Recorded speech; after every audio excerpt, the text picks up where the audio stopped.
अब हम बात करते हैं वेक्टर के। वेक्टर के बारे में जब भी बात आएगी बस एक एरो नजर आएगा, उस एरो का जो हेड है वो आपको डायरेक्शन बताएगा। क्या बताएगा? डायरेक्शन। और उस एरो की जो लेंथ है ना वो आपको मैग्नीट्यूड बताएगा। क्या बताएगा? मैग्नीट्यूड। हो गया? नहीं हो गया? इसके पास डायरेक्शन भी है और मैग्नीट्यूड भी है, तो वो क्वांटिटी कहलाती है वेक्टर। तो वेक्टर बहुत प्रकार के होते हैं। Parallel vector, anti parallel vector. Parallel vector कौन होंगे? जब दो वेक्टर का मैग्नीट्यूड अलग अलग है और उसकी डायरेक्शन सेम होगी। जैसे ये रहा, these are parallel vector, these are anti parallel vector. Magnitude अलग अलग है बट डायरेक्शन भी अपोजिट है, एंटी पैरेलल। दोनों की डायरेक्शन सेम होगी, इक्वल वेक्टर। दोनों की डायरेक्शन अलग अलग होगी, opposite vector. Opposite vector. Null vector भी होता है, जीरो वेक्टर। अगर ए वेक्टर में आप ए वेक्टर को माइनस कर दो तो जीरो आएगा। Zero is also vector, zero is also vector. फिर आपने पढ़ा होगा sir unit vector. Unit vector, अगर हम यूनिट वेक्टर की बात करें, यूनिट वेक्टर की अगर हम बात करते हैं, unit vector suppose n cap है। Cap is a representation of unit vector, जिसका मैग्नीट्यूड एक यूनिट होता है और वो डायरेक्शन स्पेसिफाई करता है, इसको हम बोलेंगे यूनिट वेक्टर। जब भी यूनिट वेक्टर की बात आएगी मेरे बच्चों, एन वेक्टर ओवर एन का मैग्नीट्यूड होगा।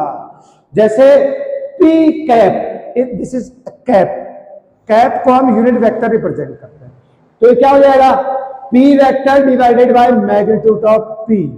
ए कैप की वैल्यू लिखो, a vector divided by magnitude of a. ये यूनिट वेक्टर है नहीं है? बेस वेक्टर होते हैं i cap, j cap and k cap. अगर हम बात करेंगे आई कैप की, i cap is a unit vector along x axis, j cap is a unit vector along y axis, k cap is a unit vector along z axis. समझ में आया? तो ये बेस वेक्टर है आई J के। समझ में आया क्या? तो I J K are base vector act along x axis, Y axis and Z axis. ऐसे एक्सियल वेक्टर होते हैं। जैसे टॉर्क है, टॉर्क में आपका एक्सियल वेक्टर काम करता है। ऐसे पोलर वेक्टर होते हैं, बहुत टाइप के होते हैं, भौकाल काटने की जरूरत नहीं है, एग्जाम में जो आते हैं हम वो पढ़ाते हैं, है नहीं? यूनिट वेक्टर से क्वेश्चन आए हैं आज तक, नल वेक्टर से क्वेश्चन आए हैं, है नहीं है? बेस वेक्टर से क्वेश्चन आए हैं। जितना आता है उतना पढ़ाते हैं और इससे बाहर नहीं आएगा। समझ में आया? These are the types of vector. अगर ठीक हो गया, वेक्टर समझ लेना। अगर मेरे बच्चों, अगर एंगल बिटवीन वेक्टर की बात आएगी ना, how to find angle between vector. मान लीजिए एक वेक्टर ये है ए वेक्टर और दूसरा वेक्टर ये है बी वेक्टर, है नहीं है? कैसे हम इनके बीच में कहेंगे एंगल थीटा ही होगा। या तो मेरे बच्चों हेड से हेड मिला होना चाहिए, या तो मेरे बच्चों टेल से टेल मिला होना चाहिए।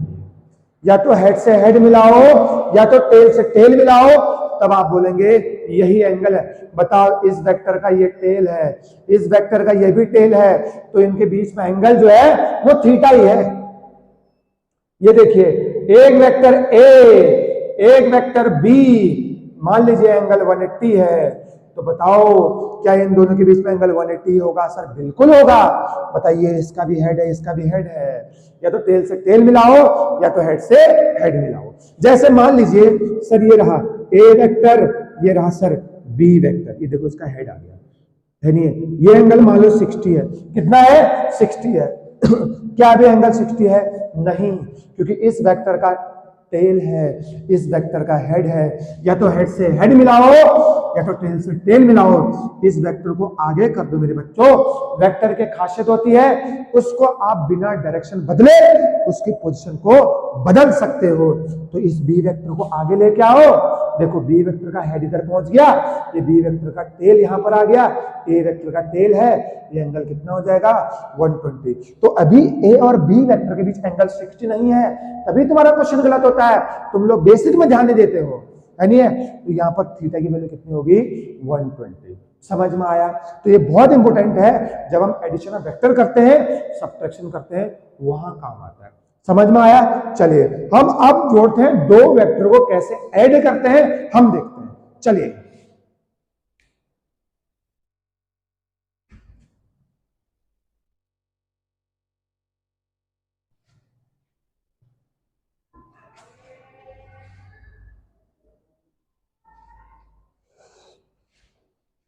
अगर हम बात करेंगे एडिशन ऑफ वेक्टर की, एडिशन ऑफ वेक्टर, दूसरे में बात करेंगे सब्ट्रैक्शन की। किसकी बात करेंगे? सब्ट्रैक्शन की बात करेंगे। नेक्स्ट में बात करेंगे डॉट प्रोडक्ट की। किसकी बात करेंगे? Dot product. यही समझा देंगे सब इसी चार्ट में।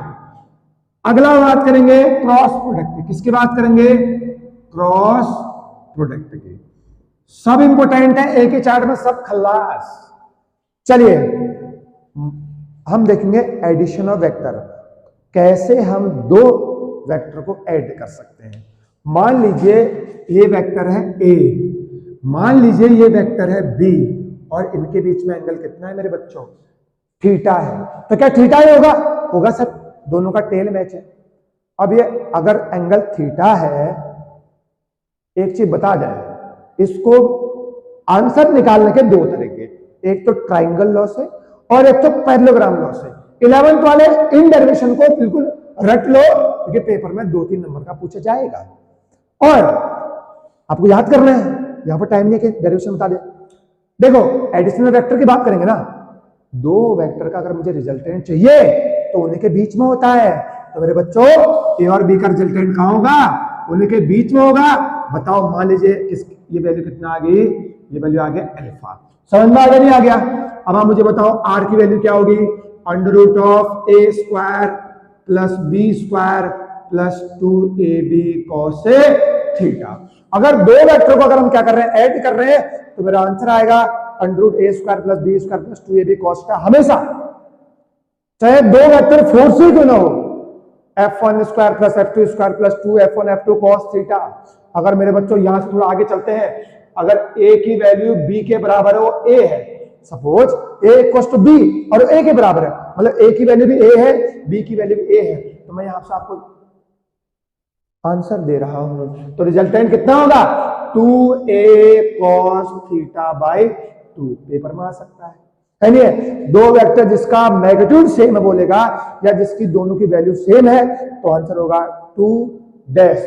फोर्स में तो फोर्स है 2f cos थीटा बाई 2, है नहीं है? कुछ भी है, तो अगर दोनों का मैग्नीट्यूड सेम है तो ये आएगा 2a cos थीटा बाई 2। फिर अगर ये बोलता है, मान लीजिए a एक यूनिट वेक्टर है, b भी एक यूनिट वेक्टर, एक तो एक पॉइंट हो गया, दूसरा पॉइंट a वेक्टर एक यूनिट वेक्टर है, b भी एक यूनिट वेक्टर, रिजल्टेंट जो है ना उसका भी एक यूनिट वेक्टर है, resultant is also unit vector. तो सबकी वैल्यू 1 1 रख देंगे, यहां पर इन वैल्यू को आप इधर रखेंगे, तो you will get your answer theta equals to कितना आएगा? 120 आएगा। कितना आएगा? 120, मतलब -1/2 आ रहा होगा, तो यहां से आ जाएगा 120। समझ में आया क्या?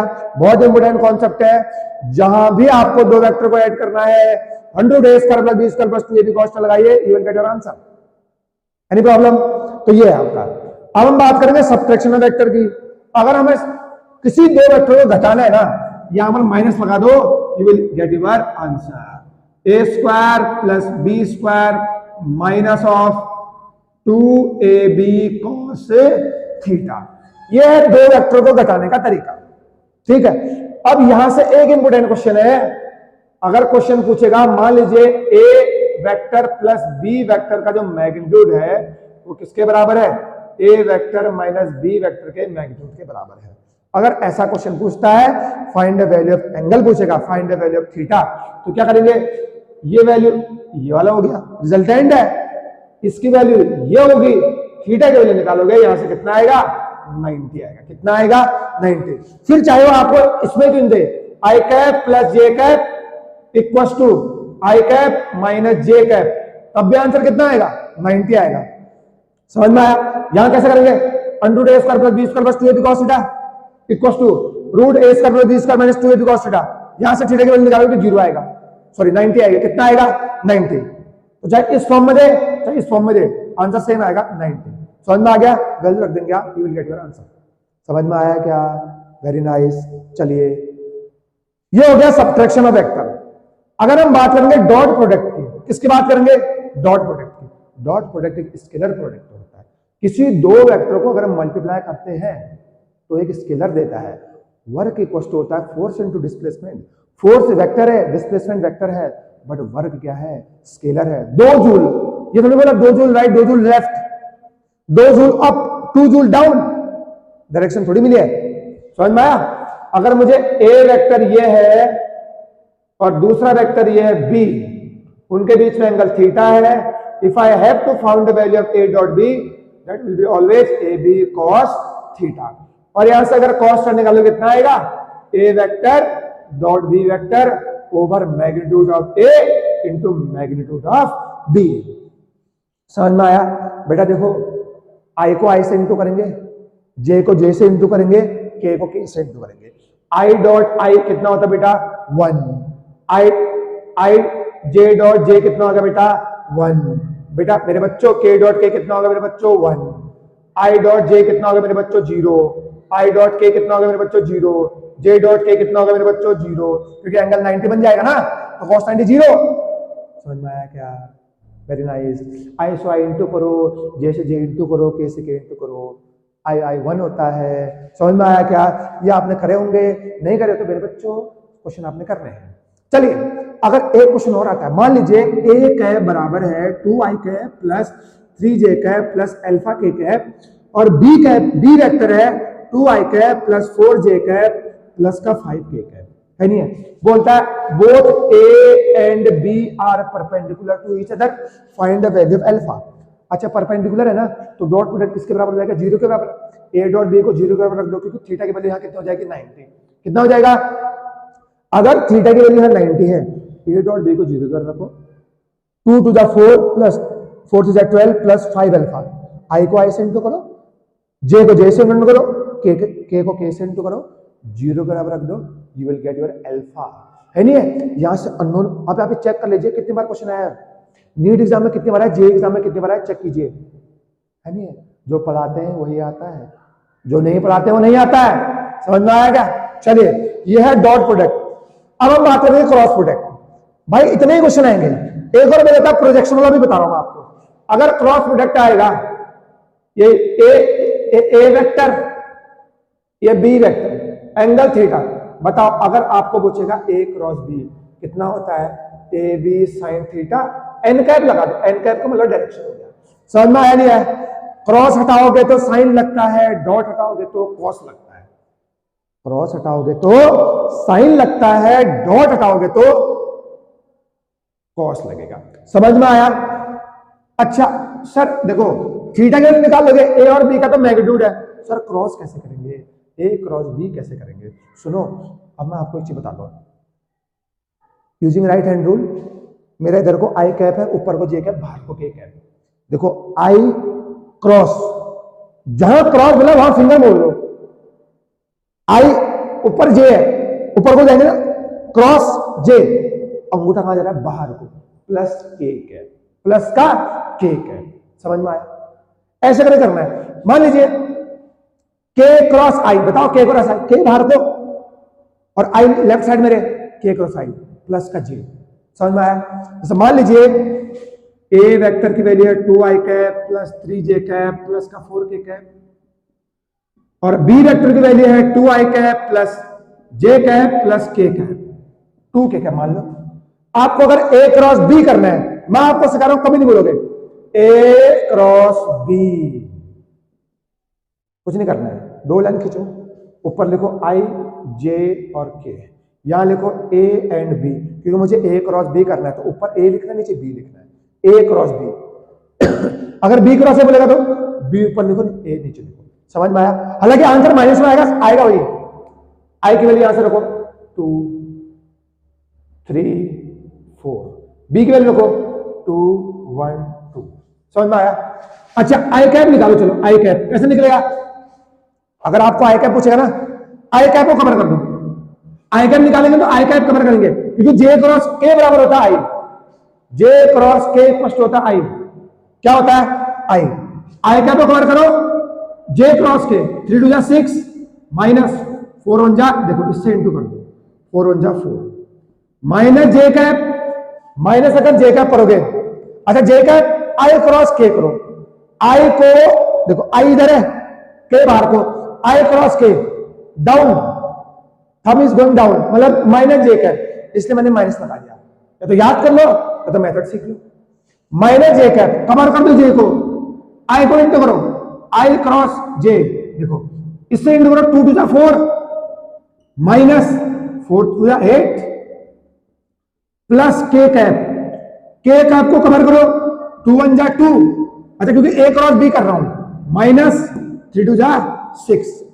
सॉल्यूशन करना, ये विल गेट योर आंसर। ठीक है, तो ये आपके क्वेश्चन है, बहुत इंपॉर्टेंट है, मतलब बहुत ही ज्यादा इंपॉर्टेंट है। समझ में आया? अच्छा एक चीज हमको छूट गई है, देखो अगर आपसे पूछता ना what is the projection of B on a, अगर क्वेश्चन ये पूछता है what is the projection of B vector on A vector, तो मुझे बताओ बी का कौन सा हिस्सा जो ए की तरफ गिर रहा है? बी कॉस थीटा, गिरा नहीं गिर रहा है? बी कॉस थीटा, आपको बी कॉस थीटा की वैल्यू निकाल दी है, ये रहा ना, यहां से निकाल दो, इसको इधर दे दो, तो कितना आ जाएगा बताओ? B cos theta equal to क्या, a vector dot b vector divided by magnitude of a, इतना बचेगा? सब बिल्कुल बचेगा। समझ आया नहीं है? मुझे बी कॉस थीटा बोल रहा है, क्यों? मुझे बोल रहा है sir find the projection of B on A, find the projection of B vector on A vector, मतलब बी कॉस थीटा पूछ रहा है, इसका कुछ हिस्सा ए में कौन सा आ रहा है? बी कॉस थीटा, तो वही वैल्यू पूछ रहा है, डॉट प्रोडक्ट करो, बी कॉस थीटा किसके बराबर रखो? A dot b divided by a का मैग्नीट्यूड।